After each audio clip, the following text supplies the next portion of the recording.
안녕하세요. 두 아이의 엄마이자 사업가인 한 구독자입니다. 최근 저는 첫째인 아들에 이어 둘째인 딸까지 분가시켰는데요. 최근 딸의 결혼식 사진을 보게 되었는데 괜히 마음이 울컥하더라고요. 그 이유는 딸이 성장하기까지, 그리고 결혼식을 올릴 때까지 이런저런 우여곡절이 많았기 때문이었습니다. 지금부터 저희 가족의 이야기를 들려드리도록 할게요.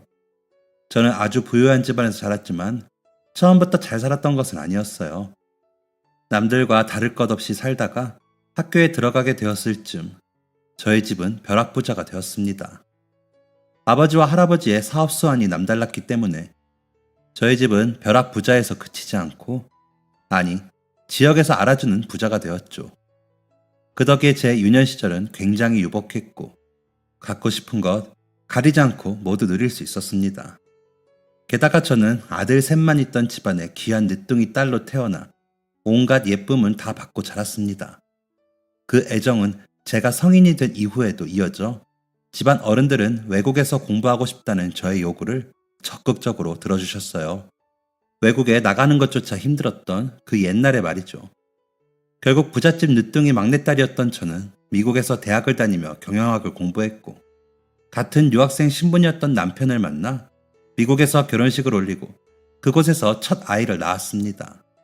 제 나이 26대의 일이었죠. 첫 아이는 아들이었어요. 저와 남편은 첫 아이를 애지중지 키우며 무사히 공부를 마쳤고, 남편과 저는 전공을 살려 미국에 알아주는 회사에 취업하게 되었습니다. 맞벌이를 하면서 아이를 키우다 보니 정신적으로도 육체적으로도 많이 지치더라고요.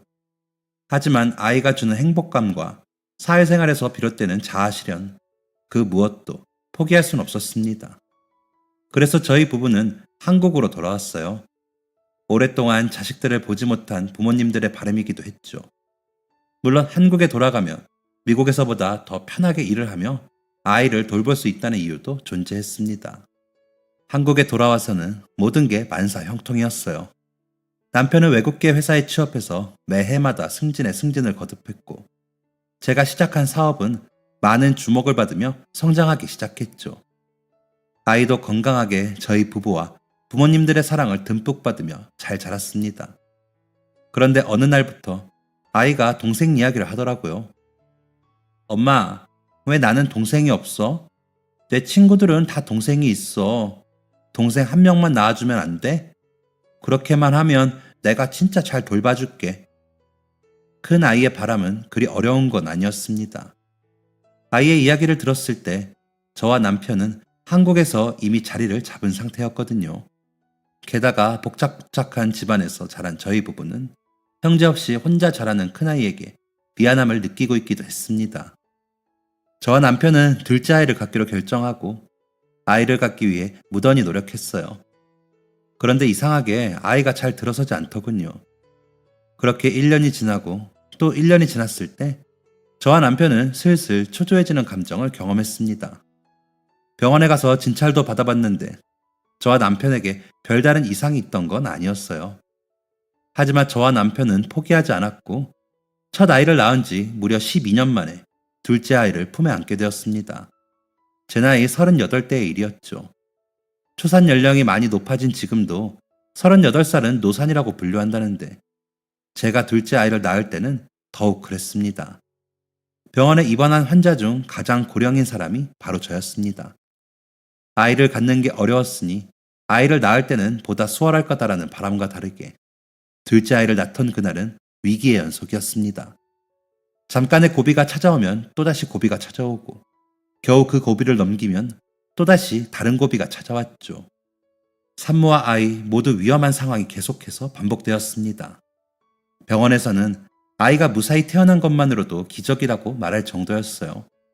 이 말은 아이가 태어난 것만으로도 감사해야 한다는 의미입니다. 즉, 저희 딸에게는 건강하게만 자라다오라는 말이 가장 어려운 일이었던 거죠. 민영이라는 이름을 붙여준 저희 아이는 힘겹게 태어난 만큼 몸이 매우 약했어요. 태어나서는 곧장 저와 분리되어 치료를 받아야 했고, 겨우 고비를 넘긴 이후에도 병원에서 입원 치료를 했어야 했습니다. 무려 9년 동안요. 태어나서부터 9살이 될 때까지 쭉 병원에 있었던 건 아닙니다. 처음 병원에서 퇴원하고 3살 때까지는 별 탈 없이 잘 자라는 듯 했어요.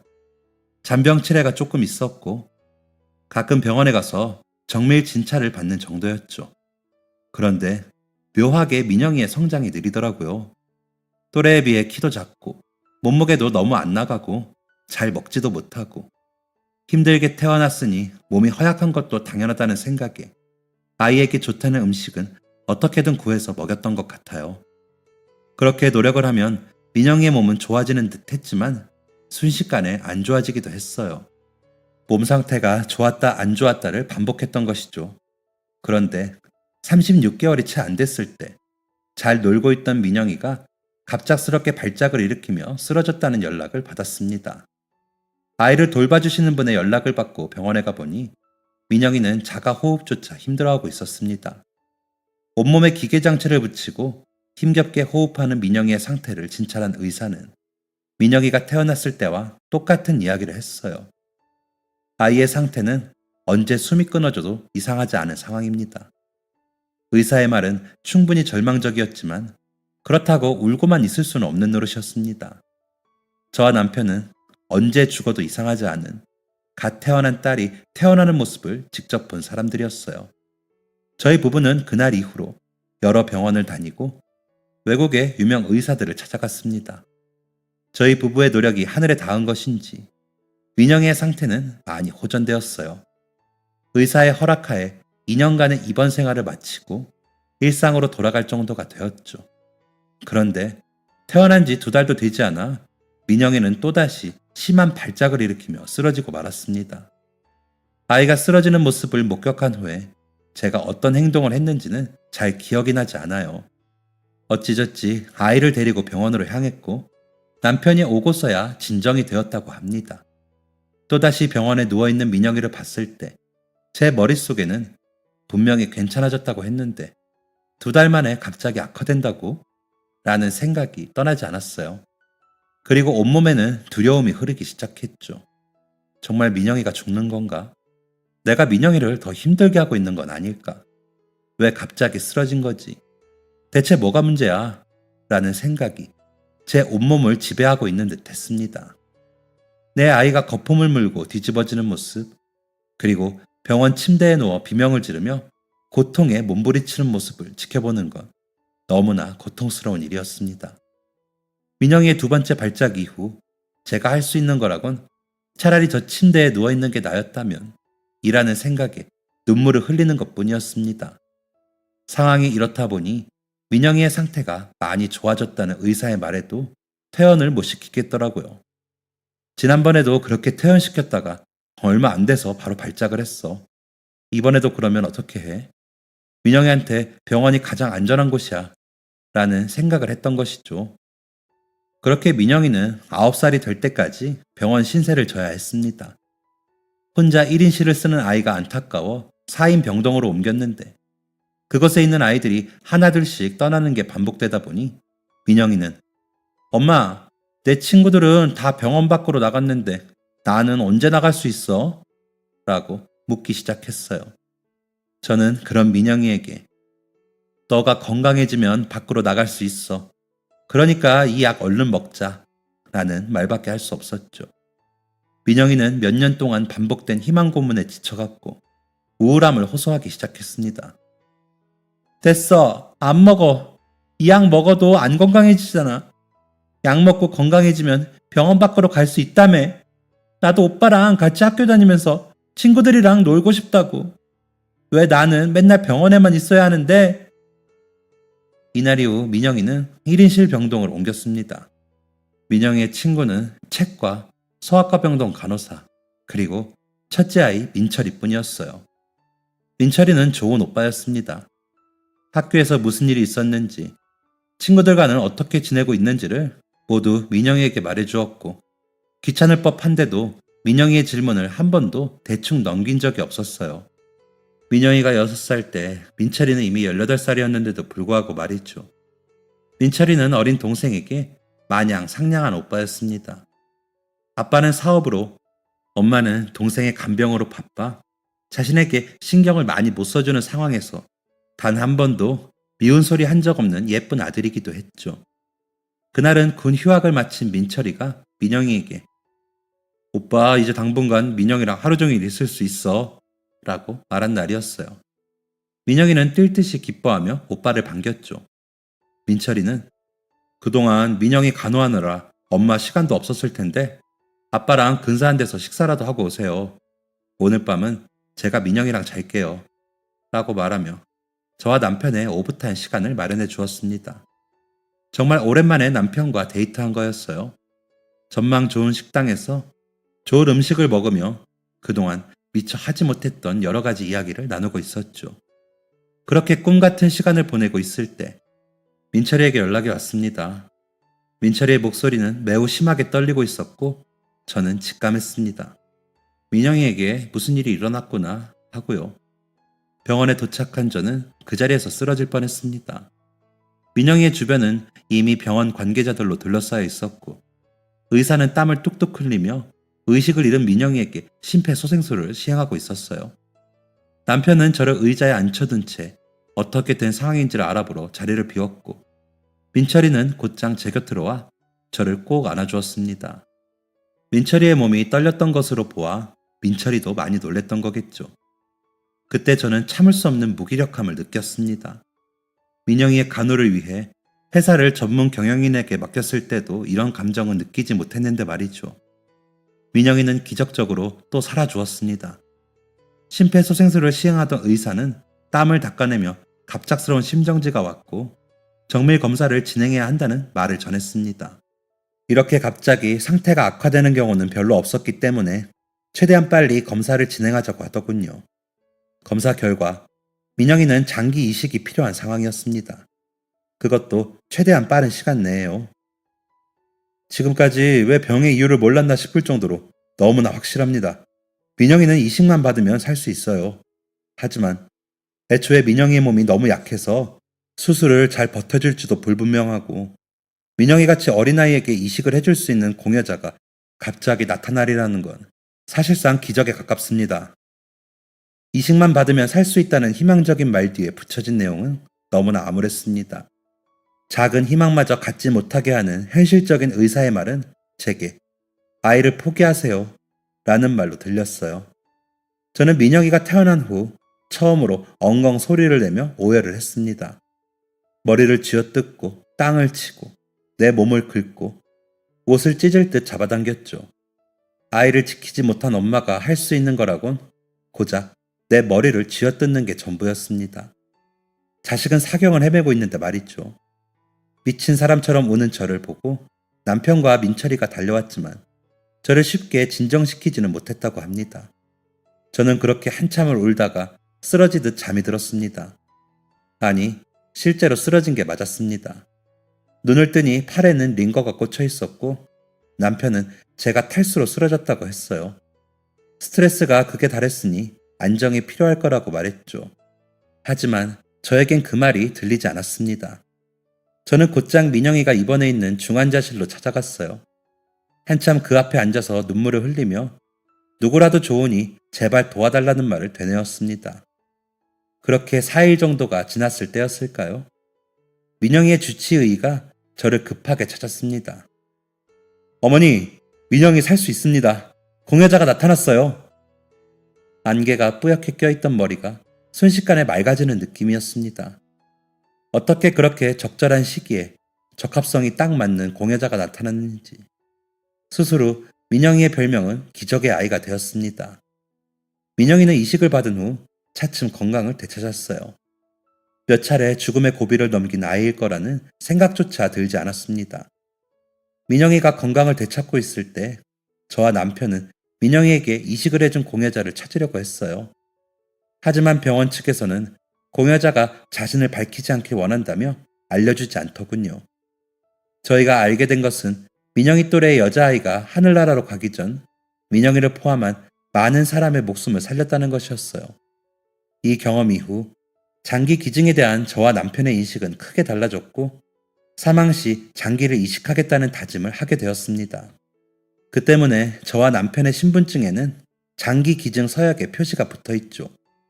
민영이가 건강을 회복한 후 한국 국적 유지를 위해 민철이는 군대를 갔고 민영이는 학교에 입학해서 또래 아이들과 어울릴 수 있는 수준이 되었어요. 물론 학교로 들어가는 민영이를 볼 때마다 걱정되는 마음이 매우 크게 들었지만 언제까지고 아이를 품에 가둘 수 없다는 생각을 하며 마음을 다잡았습니다. 민영이의 또래 관계는 오랫동안 단절이 되어 있었지만 오빠의 노력이 헛된 건 아니었는지 민영이는 학교에 잘 적응했어요. 반장 선거에 나가서 학급 임원이 되기도 했죠. 여느 아이들과 다름없는 나날의 연속이었습니다. 어느 날은 눈이 벌게져서 씩씩거리며 집으로 돌아오더라고요. 무슨 일 있었어? 라고 묻자마자 민영이는 눈물을 뚝뚝 흘리며 아니, 소연이가 나랑 이제 안 논대 라고 말했습니다. 소연이가? 갑자기 왜? 둘이 제일 친한 친구잖아. 그날 저는 무려 2시간 동안 민영이와 소연이의 관계에 대한 이야기를 들어야 했습니다. 제가 들어보니 별것도 아닌 것 같던데 꽤나 심각한 싸움을 했더라고요. 그런데 아니나 다를까 일주일이 채 지나지 않아 민영이에게 전화가 왔습니다. 엄마, 나 지금 소연이랑 집으로 놀러 가도 돼? 소연이 엄마는 된대. 부부싸움만큼 쉽게 정리되는 게 초등학생 싸움인가 보더군요. 그렇게 소연이와 손을 맞잡고 집으로 들어온 민영이를 보는데 왜 그리 웃음이 나던지. 여느 집이라면 귀찮을 정도로 자주 마주하게 될 평범한 일상이 저에게는 너무나 특별했습니다. 민영이는 예쁘고 멋있는 여자로 성장했어요. 고등학교 1학년까지는 지지리도 공부를 안 하더니 어느 날부터 공부를 시작하더군요. 민영이 말로는 꿈이 생겼다고 했어요. 그리고 그 꿈을 이루기 위해서는 대학을 가야 한다고 말했죠. 뒤처진 진도를 따라잡아야 했으니 민영이에게는 잠잘 시간도 부족했습니다. 코피를 쏟는 민영이의 모습을 보면 마음이 불편하고 걱정되었지만 제가 할 수 있는 건 최대한 민영이를 지지해주는 것이었어요. 하지만 민영이의 생각은 조금 달랐습니다. 고1 겨울방학 집중 교육을 받기 위해 기숙학원에 들어간 민영이는 기숙학원에 들어가기 전 제게 한 가지 질문을 했습니다. 엄마도 꿈이 있었어? 민영이를 보내고 난 뒤 고요한 집안에서 저는 책을 보는 남편에게 물었습니다. 여보, 나도 꿈이 있었지? 갑작스러운 질문에 남편은 놀란 듯 했지만 이내 성심성의껏 대답해 주었습니다. 꿈이 있었다니? 나는 당신이 아직도 꿈을 꾸고 있는 줄 알았는데? 애들 다 크면 회사로 돌아갈 거 아니었어? 에이, 어떻게 그래. 내가 현역에서 물러난 지가 언젠데. 감도 다 잃어버렸을 거고 갑자기 끼어들어서 좋아할 사람 한 명도 없을 거야. 굴러들어온 돌이지 뭐. 이렇게 말하기는 했지만 저는 제 안에서 끓어오르는 무언가를 느꼈습니다. 민영이가 대학에 가기 위해 노력하는 동안 저는 회사에 돌아가기 위해 노력했어요. 연락이 끊겼던 지인들에게 연락을 했고 그들과 시간을 보내며 저의 감각이 현역 못지않게 살아있다는 것을 알았죠. 자연스럽게 기업 경영 컨설팅이 들어오기 시작했고 저는 그렇게 제 분야에서 입지를 넓혀갔습니다. 민영이의 대학 합격 결과가 나오던 날 민영이는 기쁜 목소리로 엄마, 나 합격했대! 라고 소리쳤고 저는 회사에서 연락 왔어! 라고 소리쳤죠. 전문 경영인에게 맡겼던 제가 세웠던 회사에서 저를 만나고 싶다고 연락한 것이었습니다. 그렇게 저희 가족은 각자의 자리를 찾게 되었어요. 남편은 외국계 계열의 임원으로 여전한 능력을 과시 중이었고 아들 민철이는 무사히 제대한 후 미국으로 유학기를 떠났죠.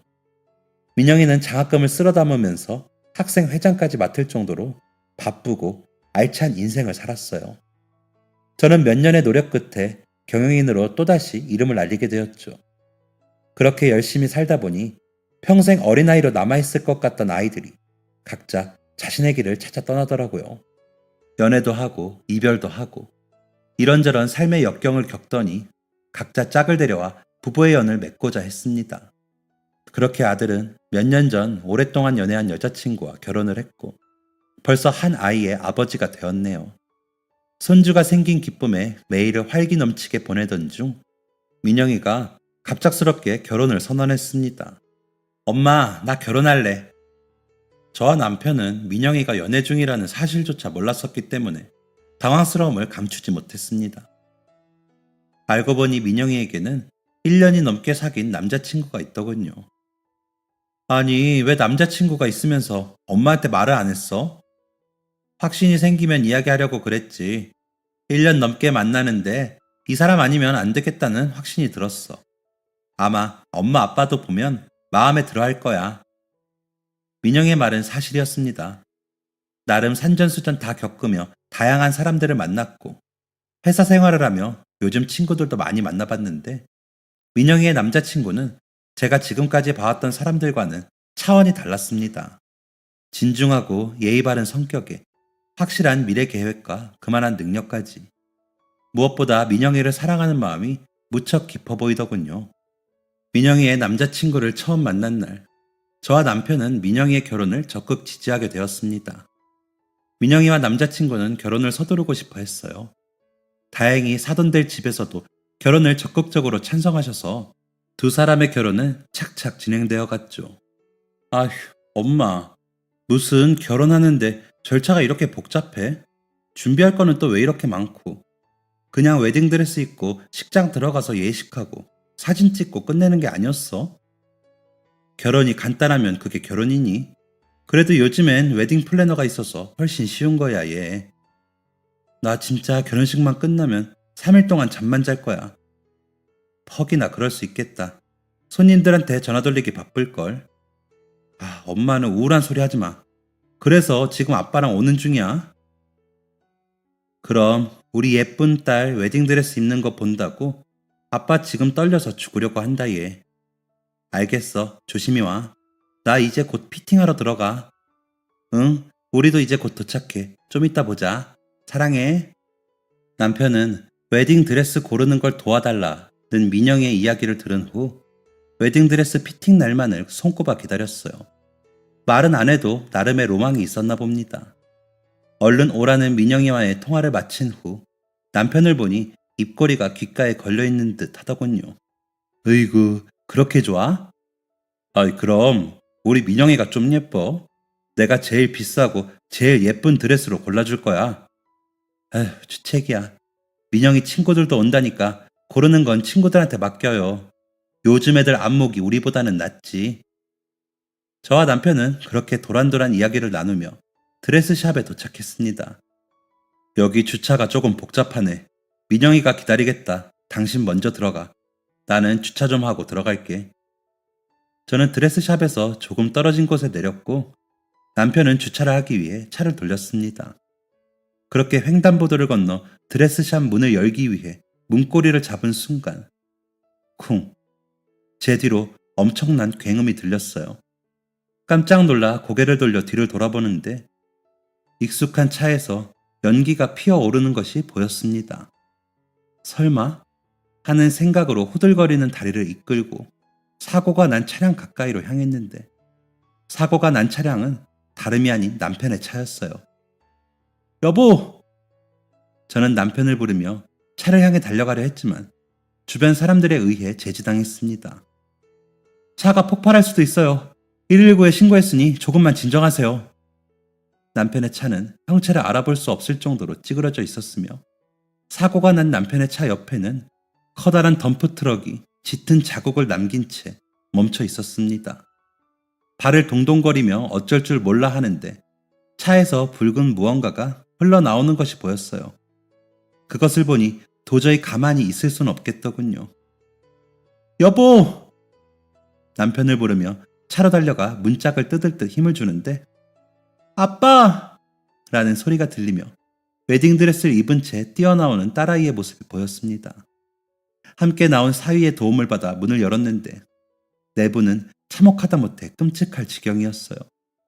기괴하게 꺾인 남편의 팔, 피범벅이 된 얼굴, 정신을 놓아버릴 것 같았던 그 순간 119 구조대가 도착해 남편을 끌어내었고 상황을 정리해 주었습니다.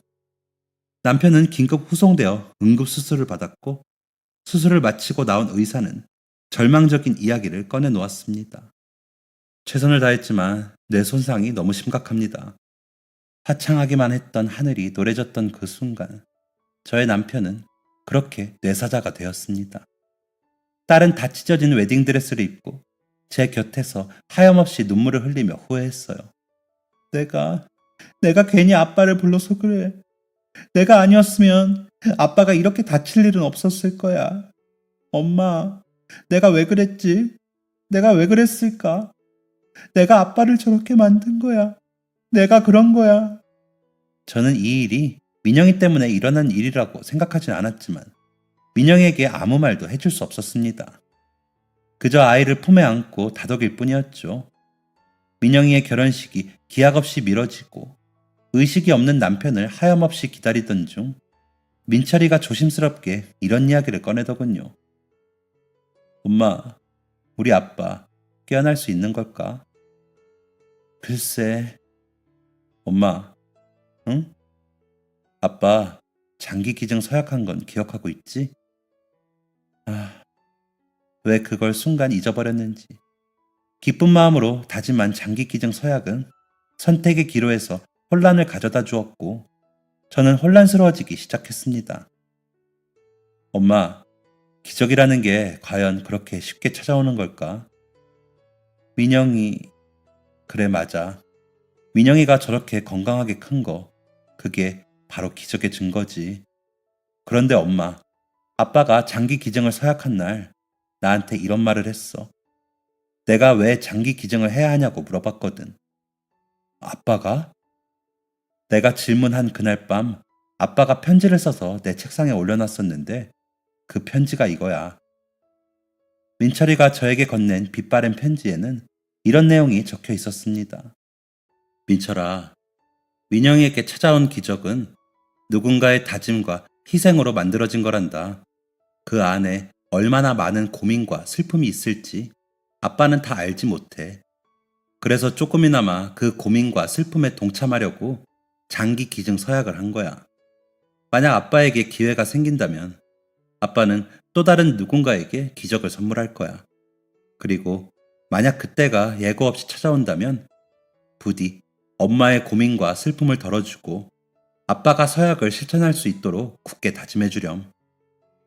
편지를 읽은 저는 참 너네 아빠다운 말이다 라는 말을 내뱉을 뿐 아무 말도 할 수 없었습니다. 저는 이 내용을 민영이에게도 알려주었어요. 물론 민영이는 대성통곡하며 반대했습니다. 아빠를 이렇게 보낼 수 없다며 우는 민영이를 설득하는 과정은 마음이 찢어질 정도로 고통스러웠지만 남편의 뜻을 알았기에 물러설 수는 없었어요. 결국 오랜 설득 끝에 민영이는 아빠를 보내주기로 결정했고 저와 아이들은 남편과 기약 없는 이별을 하게 되었습니다. 남편의 빈자리에 익숙해지는 데는 꽤 오랜 시간이 걸렸습니다. 특히 남편의 죽음을 자기 탓으로 여기는 민영이를 위로하는데 많은 시간이 걸렸죠. 특히 민영이의 남자친구 신서방이 고생을 많이 했습니다. 지금도 그때 생각만 하면 고마운 마음만 드네요. 남편이 수많은 생명을 구하고 세상을 떠난 후 민영이는 미뤄둔 결혼식을 2년 만에 올리게 되었습니다. 처음부터 모든 것을 다시 준비해야 하는 상황이었기 때문에 민영이와 저는 바쁜 시간을 보냈죠. 그렇게 결혼식이 보름 정도 남았을 때 저는 민영이에게 뜻밖의 부탁을 받았습니다.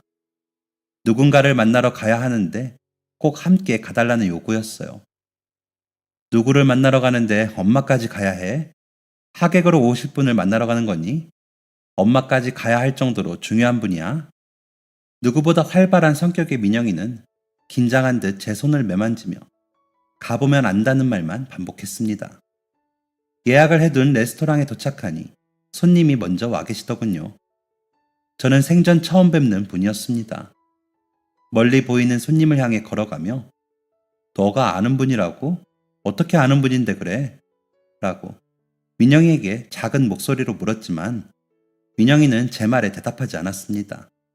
의아해서 민영이를 바라보니 민영이는 두 눈에 눈물을 가득 담고 손님 쪽으로 걸어가고 있더군요. 손님이 앉아 계신 테이블에 도착해서 인사를 건네니 근사한 노신사 한 분이 중후한 음성으로 화답해 주셨습니다. 반갑습니다. 간단한 통성명 후 침묵을 깬 건 만남의 주최자인 민영이가 아니라 노신사 분이셨습니다. 이렇게 만나보니 반갑기도 하고 죄송스럽기도 하고 그렇습니다. 이 말을 했을 뿐인데 민영이는 결국 눈물을 보이고 말았어요. 저는 너무나 당황해 민영이를 달래며 노신사분께 물었습니다. 죄송합니다. 얘가 원래 이런 애가 아닌데 사실 제가 어떤 분을 만나게 되는 건지 언지를 못 듣고 온 상황이라서요. 지금 이 상황이 하나도 이해가 되지 않네요. 정말 죄송합니다. 혹시 저희 민영이와는 어떤 관계이신지요? 노신사는 한 차례 침묵을 지키고 이렇게 대답했습니다. 따님과의 관계뿐만 아니라 사모님과 다른 가족분들과도 관계가 있다고 해야 할 것 같네요. 네? 저희 가족 전부와요? 네, 그렇지만 저는 선생님을 처음 뵙습니다. 사모님, 제가 돌아가신 남편분의 심장을 이식받은 사람입니다. 엉엉 오는 민영이를 옆에 둔 채 저는 얼어붙고 말았습니다. 제 남편의 심장이요? 네, 그렇습니다. 노신사부는 조심스럽게 하지만 덤덤하게 자신의 이야기를 이어가셨어요. 따님이 어떻게 아셨는지 저에게 편지를 쓰셨습니다. 곧 결혼식을 앞두고 있는데 요즘 따라 아버지가 너무 보고 싶다고요. 딱 한 번이라도 좋으니 만나줄 수는 없겠느냐고 그렇게 물었습니다. 참, 제 딸 생각도 나면서 마음이 너무 아프더군요. 하지만 그렇게 가족을 떠나보낸 마음을 잘 알기 때문에 만남을 쉽게 결정할 수가 없었습니다. 그래서 몇 차례 거절했어요. 그런데 인간된 마음으로 따님의 간절함을 계속 무시할 순 없었습니다. 이 아이가 늦둥이이기도 하고 어릴 때부터 몸이 많이 아파서 아빠가 많이 애틋해했어요. 사랑을 워낙 많이 받고 금이야 오기야 하며 자랐으니 아빠가 많이 그리울 법도 하죠. 그래도 많이 괜찮아진 줄 알았는데 제가 너무 무심했었나 보네요. 선생님께 감사드립니다. 사랑하는 가족을 잃은 슬픔이 어디 한순간에 사라지나요? 평생 가슴에 묻고 사는 것이죠. 오래도록 대화를 나누며 노신사분도 가족을 잃은 경험이 있다는 사실을 알 수 있었습니다. 그렇게 대화를 이어가는 중 한참을 훌쩍이던 민영이가 드디어 입을 열더군요. 저를 만나러 와주셔서 감사합니다. 꼭 아빠가 살아계신 것 같아요. 민영 양, 아버지가 저에게 주고 떠나신 심장은 잘 자리를 잡았습니다. 아주 건강하게 제 역할을 잘해주고 있어요. 민영 양에게 부군이 어떤 분이신지 들어서 알고 있습니다. 참 따뜻하고 이타적인 분이라고 하셨죠? 그 덕인지 저도 그렇게 살아가게 되는 것 같네요. 무엇보다 저에게 새 인생을 선물해 주신 민영 양 아버지께 정말 감사한 마음을 가지며 살고 있습니다. 남편의 심장이 잘 자리를 잡았다는 사실에 안도했던 것도 잠시. 민영이는 갑작스러운 폭탄 발언으로 저와 노신사분을 모두 놀라게 만들었습니다. 제가 한 가지 부탁을 드려도 될까요? 어떤 건가요? 울음을 삼키느라 목소리가 메인 듯 민영이는 물로 목을 축였고 이내 이렇게 말했습니다. 제 결혼식 날 신부 입장을 함께 해주세요. 노신사부는 깜짝 놀라시며 이렇게 말씀하셨습니다. 어머니가 이렇게 건강하게 살아계신데 제가 신부와 함께 입장하면 주변 사람들 시선이 좋지 않을 겁니다. 저야 민영양 손을 잡고 입장만 하면 되지만 거기 계실 어머니 입장도 생각을 해주셔야죠. 노신사분의 이야기는 합리적인 이야기였습니다. 남편이 세상을 등진 지 2년밖에 되지 않았는데 다른 남자가 딸의 손을 잡고 버진로드를 걸으면 사람들에게서 어떤 이야기가 오고 갈지 모를 일이었으니까요. 민영아, 선생님도 가정이 있으실 텐데 이 부탁은 너무 큰 부담이 될 거야. 아빠랑 함께 입장하고 싶어 했던 너 마음은 알지만. 제 이야기를 들은 민영이는 한참 후 아빠랑 매일 같이 연습했었어. 연습? 무슨 연습? 나 어릴 때 9살이 될 때까지 병원에서 한 발자국도 못 뗐을 때 엄마가 잠에 들면 아빠가 항상 나를 깨웠어. 신부 입장하는 거 연습하자고.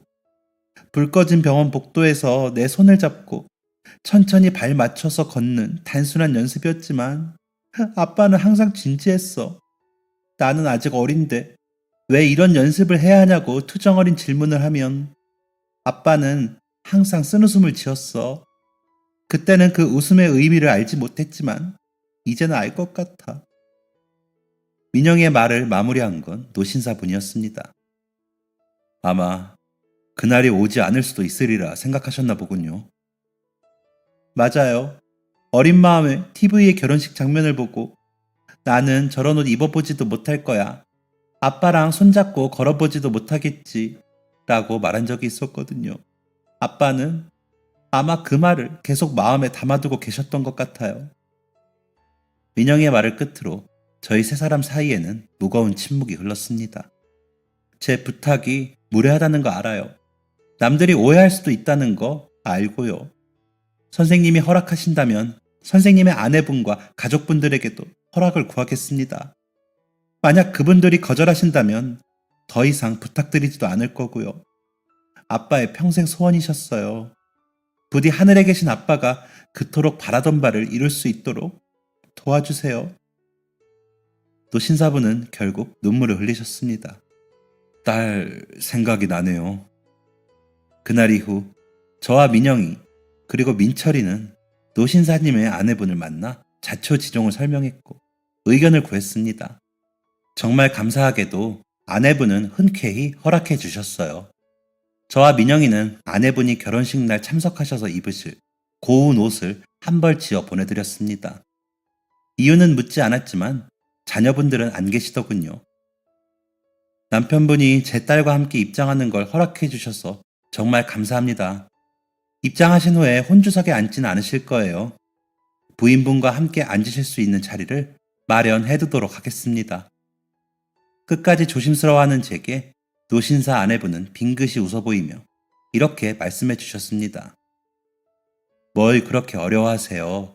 제 남편의 목숨을 살려주신 귀한 분의 결혼식인걸요. 원하는 대로 하세요. 그러셔도 됩니다. 그렇게 대망의 결혼식 날, 식장은 민영이의 결혼을 축하하는 사람들로 북적였고 저도 손님들을 맞이하느라 정신이 없었습니다. 하지만 본격적인 결혼식이 시작되고 신부가 입장하던 그 순간, 저는 정신없었던 순간도 까맣게 잊어버린 채 조용히 눈물을 닦을 수밖에 없었습니다. 민영이의 손을 붙잡은 노신사분의 모습이 꼭 제 남편의 모습 같았거든요. 먼 길을 떠난 남편이 살아 돌아온 것 같은 기분이 들었습니다. 얼마 되지 않는 길이의 버진로드였지만 마치 한참의 세월이 흐른 것 같았죠. 결혼식은 주례 없이 간단한 식순으로 진행되었고 신랑 신부가 하객분들에게 감사 인사를 전하는 시간이 되었습니다. 신랑의 간단한 인사 이후 민영이의 차례가 돌아왔을 때였어요.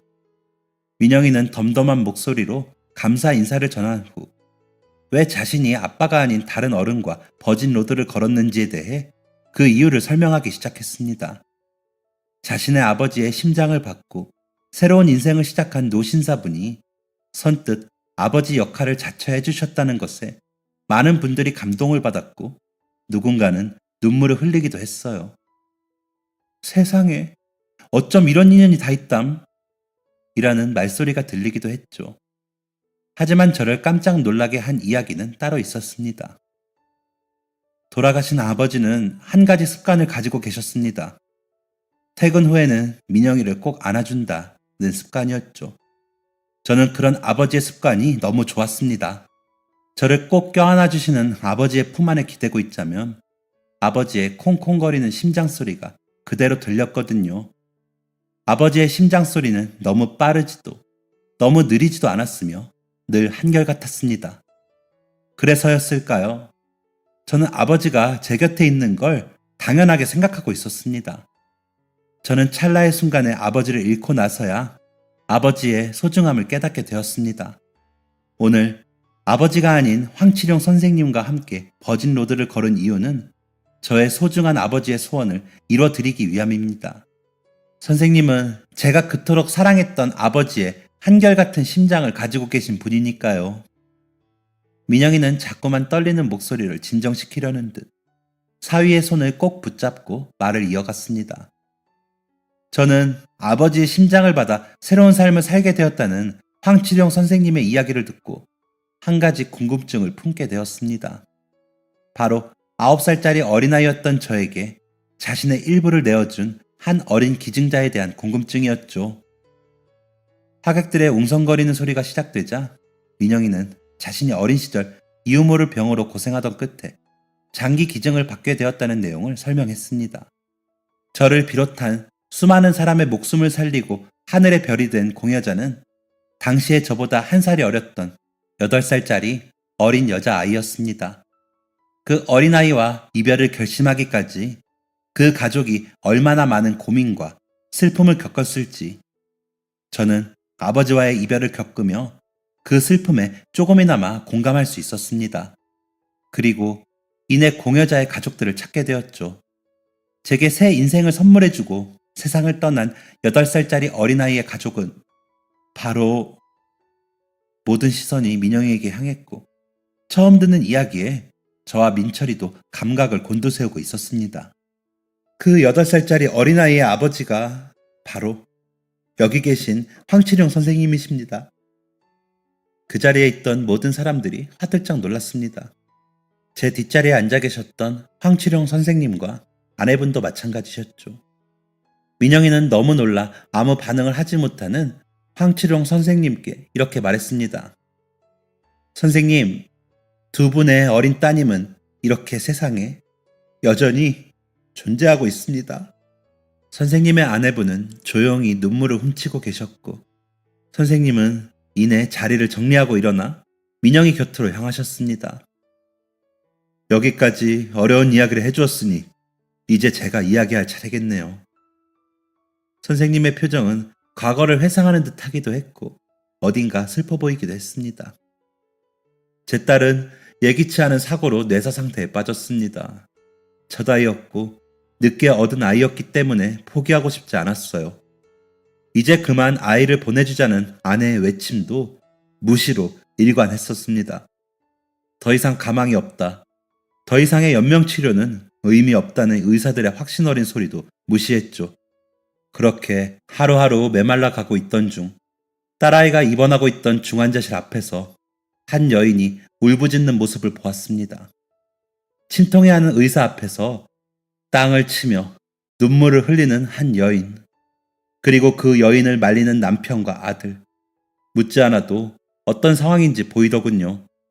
그런데 그 여인의 모습에서 왜 우리 아이를 이만 보내주자 라고 소리치며 오는 제 아내의 모습이 보였는지 모르겠습니다. 선생님의 말씀이 이어질수록 선생님의 아내분의 울음소리는 점점 커져갔습니다.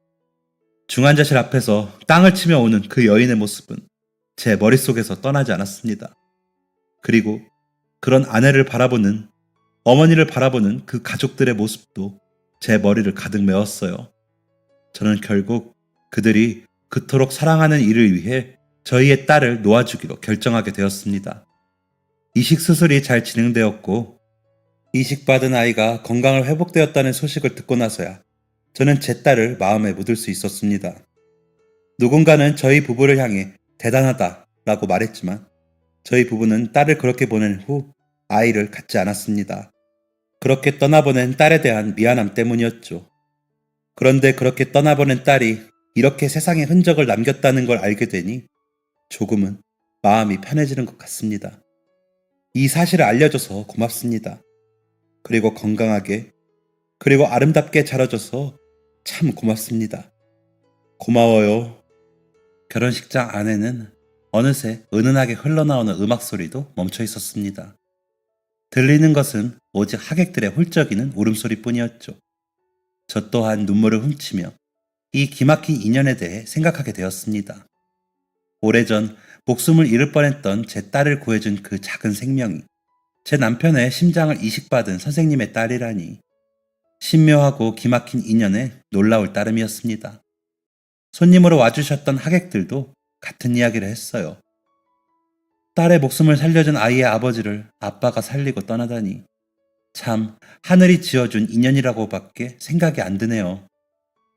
결혼식을 마친 지 일주일이 지난 후 저희 가족과 선생님 부부는 한 차례 더 만남을 갖게 되었습니다. 감사의 표시를 하고 결혼식 당일 못다한 이야기를 이어가기 위해서였죠.